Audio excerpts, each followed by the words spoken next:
안녕하세요. 사사이 사람 사는 이야기 오늘의 사연입니다. 안녕하세요. 올해 40살이 되었고 사랑하는 가족들과 행복하게 살고 있는 최준호라고 합니다. 때론 서로를 미워하거나 오해를 할 때도 있지만 그럼에도 불구하고 서로를 위해주는 건 가족밖에 없다는 생각이 듭니다.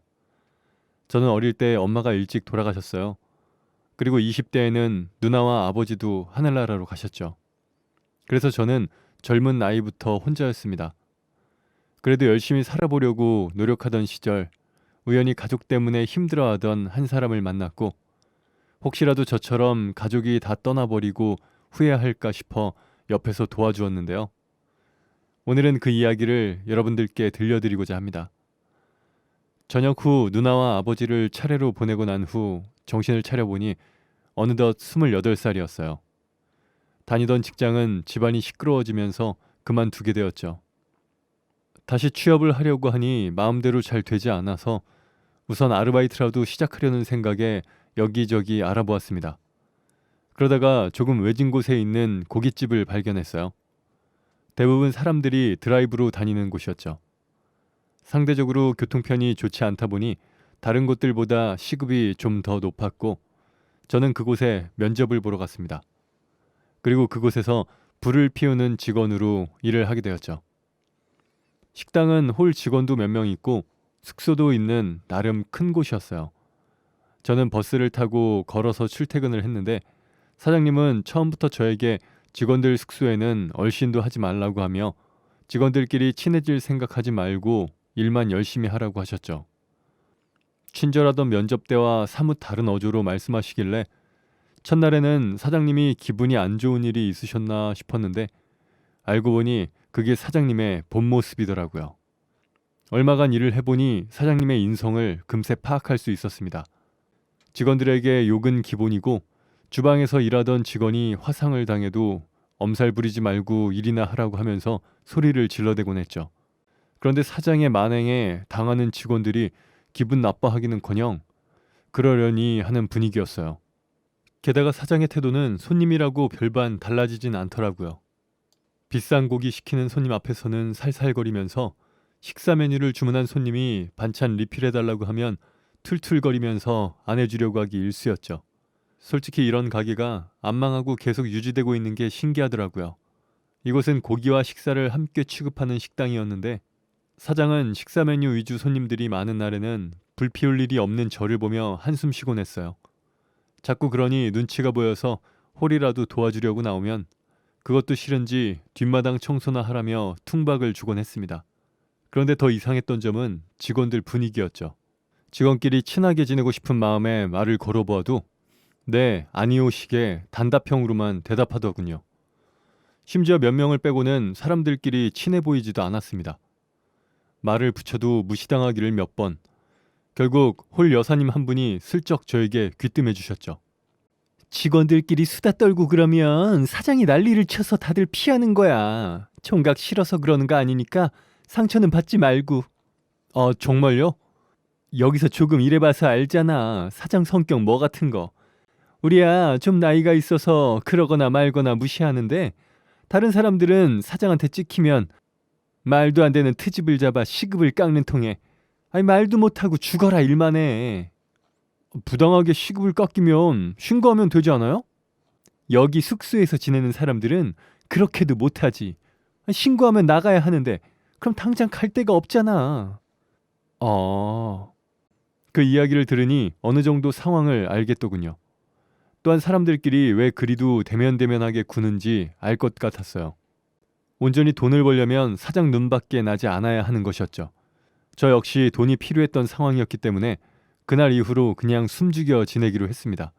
사장 말대로 일만 하고 다른 사람들과 친해지려고 노력하지도 않았죠. 그렇게 시간이 흘러 그 가게에서 일한 지 1년 남짓 되었을 어느 날이었습니다. 평일이라 손님도 별로 없고 마침 사장님도 외출했길래 건물 뒷마당에 불 피우는 곳에 쉬러 갔습니다. 물론 CCTV로 사장이 지켜볼 것을 대비해 일하는 척하기 위한 불쏘시개를 들고 말이에요. 그런데 뒷마당 한쪽 구석에 누가 앉아서 쉬고 있더라고요. 몸을 웅크리고 고개를 푹 숙이고 있는 모습을 보니 어디 아픈가 싶었어요. 그래서 아프면 약이라도 챙겨줘야겠다는 생각에 조용히 다가가서 말을 걸었습니다. 어디 아파요? 역시나 그 사람은 제가 말을 걸어도 쳐다보지도 않았어요. 많이 아픈 거예요? 진통제 있는데 그거라도 먹어볼래요? 불 피우면서 연기를 자꾸 쐬다 보니 머리가 아파서 주머니에 항상 넣고 다니던 진통제를 그 사람에게 내밀었습니다. 그제서야 그 사람이 고개를 드는데 알고 보니 이 식당에서 일하는 사람 중 가장 어린 소연이라는 직원이었어요. 한눈에 봐도 20대 초반의 여자애였는데 툭하면 사장한테 혼나고 거의 매일같이 그 큰 식당을 혼자 마감하기도 했죠. 처음 봤을 때부터 편의점같이 편한 곳 놔두고 왜 이런 곳에서 일하는지 의아하다고 생각이 들 정도로 몸도 여리여리하고 곱상하게 생긴 여자애였습니다. 그거 진통제면 저 좀 먹어도 될까요?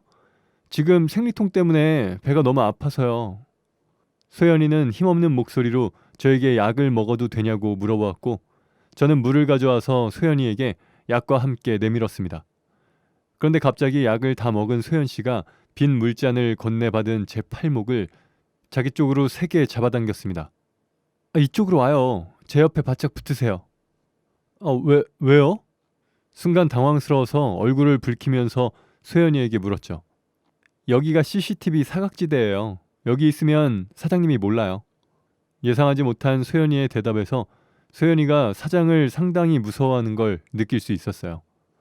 그리고 매일같이 욕먹고 그렇게 무서워하면서 왜 계속 여기에 있는 건지 궁금해졌습니다. 그래서 소연이에게 물어보았죠. 그랬더니 황당한 대답을 하더군요. 사장님은 저한테 아버지 같은 분이에요. 소연이의 대답을 듣고 전 일반적으로 아버지가 딸을 이렇게 막대하지 않을 텐데 하는 의문이 들었지만 그 말을 입 밖으로 꺼내지는 않았습니다. 왠지 그런 이야기를 하면 소연이가 불편해할 것 같았거든요. 그렇다고 아무 말 하지 않고 있기도 어색해서 언제부터 일했는지 물어봤어요. 그런데 소연이는 20살에 이곳에 와서 3년 동안이나 이런 생활을 계속 했더라고요. 여기는 어떻게 찾아왔어요? 20살에 처음 집에서 나오고 여기저기 방황하다가 사기도 당하고 위험한 일도 당할 뻔했거든요.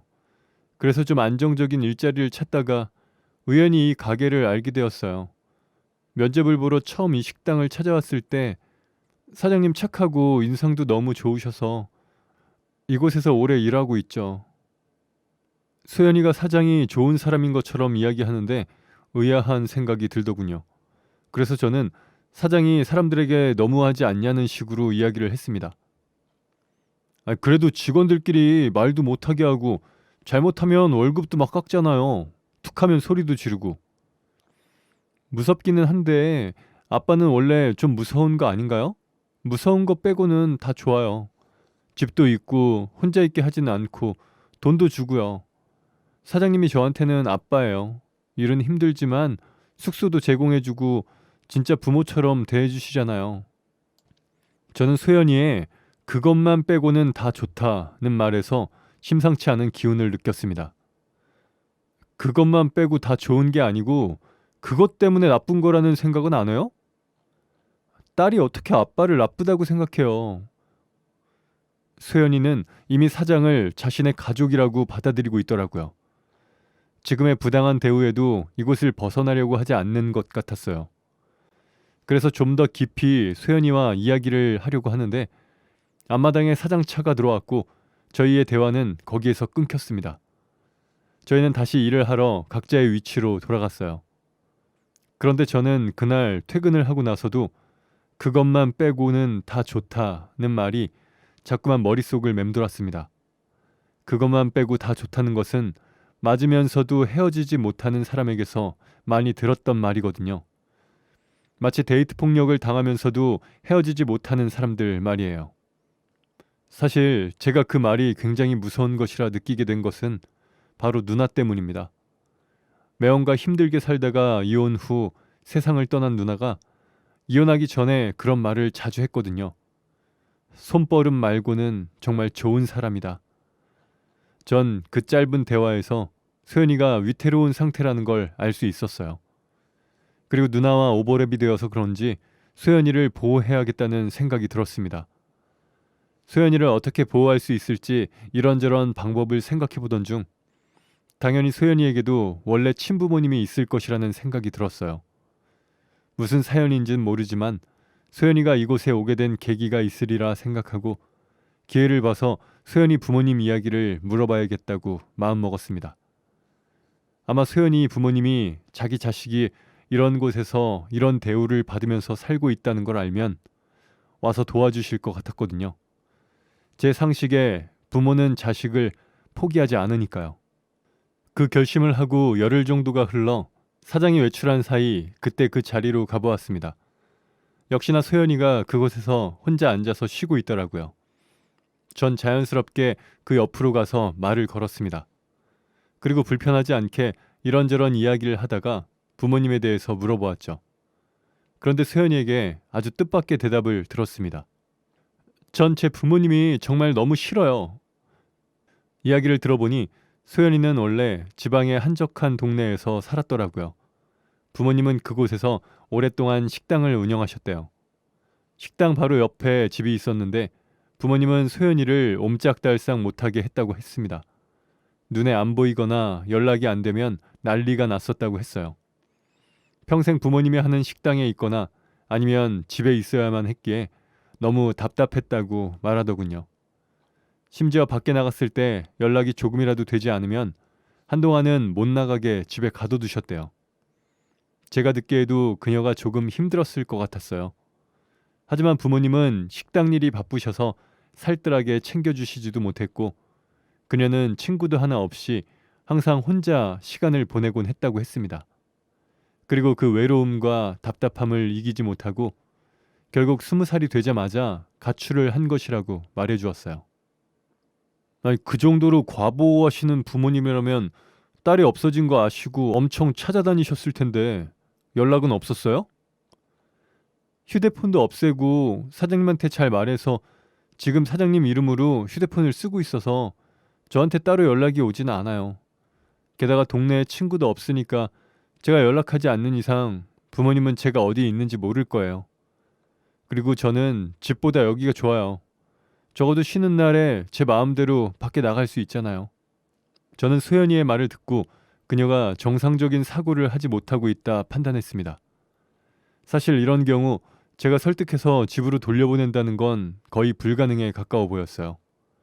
마치 자기 상황에 만족하고 있는 노예를 자유를 찾아가자며 데리고 나올 수 없는 것처럼 말입니다. 하지만 저는 진심으로 소연이를 돕고 싶었습니다. 제 경우 돈 때문에 돈을 벌려고 일을 하는 것이었지만 소연이가 가게를 집으로 생각하고 사장을 아버지라고 생각하는 건 문제가 있어 보였거든요. 전보다 좀 더 깊은 대화를 나눈 뒤 전 소연이의 마음을 이곳에서 나갈 수 있도록 이끌어주는 매개체가 필요하다는 것을 깨달았어요. 그리고 그 열쇠가 소연이의 부모님에게 있을 것이라는 생각이 들었죠. 아무래도 그녀의 마음속 깊은 곳에 부모님에 대한 원망이 있다는 것을 느낄 수 있었거든요. 오지랖이라는 생각이 들기도 했지만 전 소연이를 위해 쉬는 날 그녀의 부모님을 찾아뵙기로 결심했습니다. 솔직히 소연이가 하늘로 간 누나와 겹쳐 보여서 그냥 둘 수가 없었어요. 그리고 쉬는 날이 된 저는 소연이가 자신이 살던 곳에 대해 이야기했던 것, 정보들을 더듬어서 그녀의 부모님이 운영하고 있다는 식당을 찾아갔습니다. 안녕하세요. 소연이 부모님 되시죠? 제가 소연이의 이름을 말하자 그녀의 부모님은 눈이 동그래지셨어요. 우리 소연이랑 아는 사이예요? 혹시 우리 소연이 지금 어디 있는지 알고 있어요? 그리고는 저를 붙잡고 그녀에 대해 이것저것 물어보셨습니다. 그 모습에서 제 생각이 틀리지 않았음을 느꼈죠. 소연이 지금 잘 있습니다. 전 소연이가 일하고 있는 가게에서 같이 일하는 사람이에요. 경기도에 장사 잘 되는 고깃집이요. 근래에 소연이랑 친해져서 이것저것 이야기를 나누어 보았는데 조금 걱정되는 부분이 있어서 부모님과 이야기를 나눠보고 싶어서 찾아왔습니다. 전 놀란 소연이의 부모님을 우선 진정시켜드리고 그간 있었던 일들을 상세히 말씀드렸어요.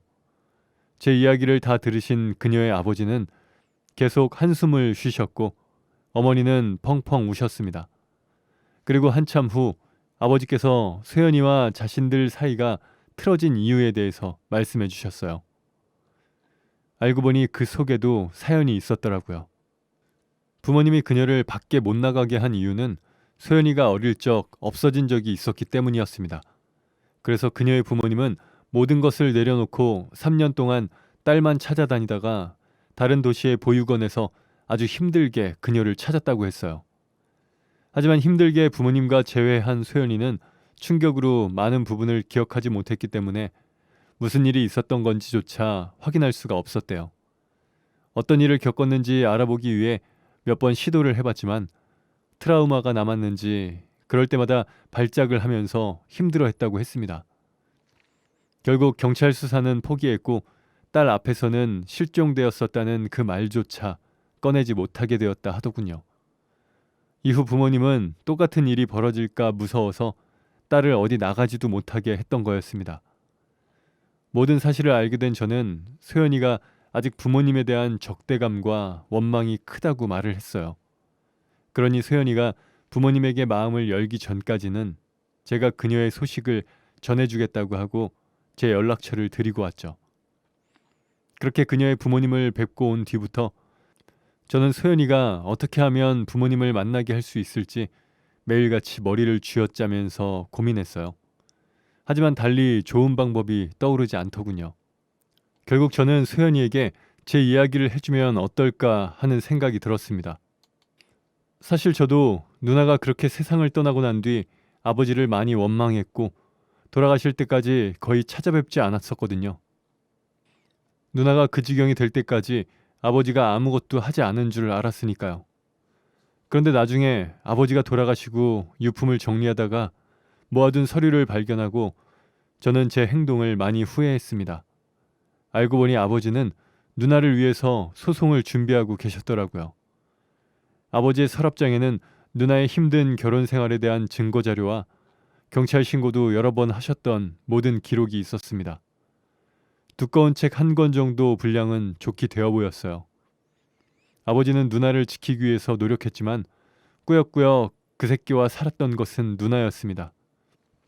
좋았던 기억 하나만 가지고 다른 모든 행동을 덮어가면서 말이에요. 전 이 이야기를 정말 솔직하게 있는 그대로 소연이에게 말했어요. 그리고 내가 아버지를 원망했던 부분이 사실이 아니고 나의 오해였다고 그 부분을 슬쩍 강조했죠. 거부감을 일으킬 수도 있으니 가볍게 툭 던지는 식으로요. 그리고 그녀의 부모님께 들은 이야기도 간략하게 전달했어요. 다행히 소연이가 그동안 저와 이런저런 이야기를 나누면서 저에게 마음을 많이 열었던 덕분에 저와 대화를 나눈 며칠 뒤 부모님을 만나보겠다고 하더라고요. 저는 소연이의 부모님에게 연락해서 이쪽으로 오시라고 말을 했습니다. 그리고 바로 이곳으로 달려온 소연이의 부모님은 몇 년 만에 보는 그녀를 안고 엉엉 우셨습니다. 소연이 역시 마찬가지였고요. 부모님은 소연이에게 돌아가자고 하면서 그녀의 짐을 챙기러 숙소로 들어갔죠. 그리고 그녀가 지금까지 생활해온 열악한 상황을 모두 본 부모님은 짐을 챙기면서도 한참을 우셨어요. 잠시 후 소연이와 부모님이 짐을 가지고 나가려고 하는데 사장이 나타났습니다. 소연이의 부모님은 사장에게 어떻게 이런 좁고 더러운 곳에서 사람을 살게 하냐며 사장을 몰아붙였죠. 그런데 사장의 대답이 가관이더군요. 지금까지 집 나온 애 먹여주고 재워주고 했는데 고맙다고는 못할 망정 그게 지금 나한테 할 소리야? 당신들이 제대로 못 챙겨서 내가 불쌍하게 여기서 거둬줬더니 나 아니었으면 어디서 어떻게 됐을지 어떻게 알아? 감사하다고는 못할 망정 어디서 욕지거리야? 그 모습을 본 직원들은 다들 어이없는 표정을 지었죠. 그런데 이 상황 속에 있는 소연이의 표정이 급격히 어두워지더군요. 사장이 몇 마디 더 하면 지금까지 해온 노력이 수포로 돌아갈 것만 같았습니다.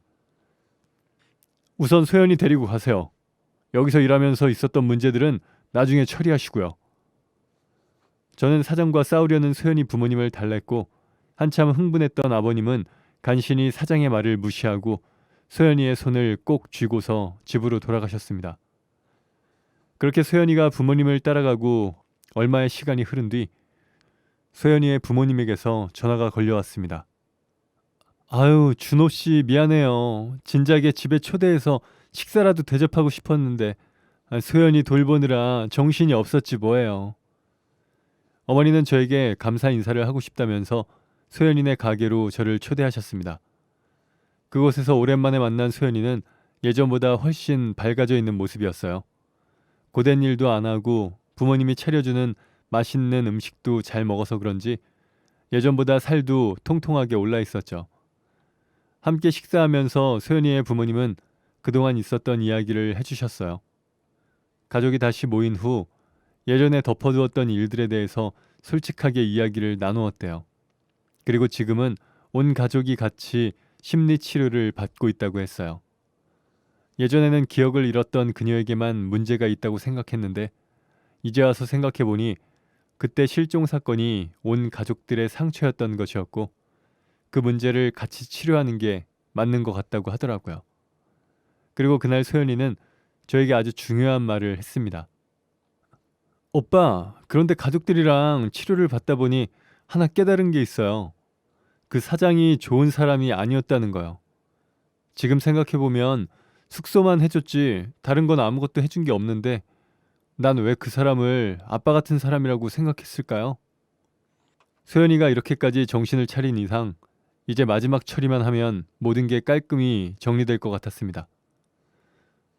그럼 지금까지 못 받은 임금도 신고하자. 3년 동안 일한 거 돈은 제대로 받아야지.